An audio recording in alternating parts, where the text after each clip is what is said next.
Une des difficultés pour l'enfant est d'accepter les limites de ses propres parents. Au début de la vie de l'enfant, les parents sont tout pour lui. Ils sont Dieu. Toute la vie passe par eux. Ils nourrissent, protègent, éclairent, soutiennent l'enfant et lui donnent le langage. Puis, il y a les déceptions.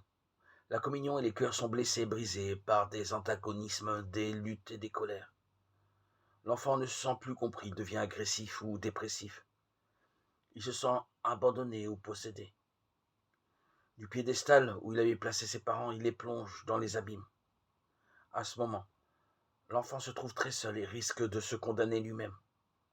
Parfois, il trouve un soutien auprès de ses frères et sœurs, de ses amis, d'une tante, d'un parrain, d'une marraine.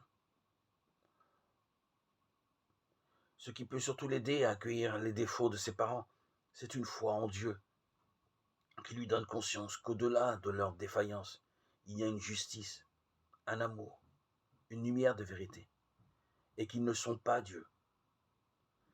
Il ne se sent pas alors jugé par une loi suprême, celle des parents, celle de l'école ou de la société. La vie n'est pas une série d'obligations. Il ne faut pas faire ceci ou cela.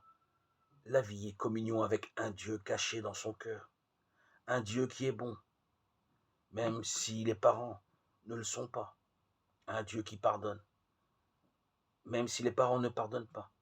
Cela va permettre à l'enfant de mettre l'absolu là où il le faut, non pas dans ses parents, dans sa culture, sa race, sa classe sociale, ni même dans son avenir ou dans ses projets d'études. Cela implique qu'il ait été introduit tôt dans une connaissance de Dieu à travers son cœur et qu'il ait pu vivre une communion avec lui.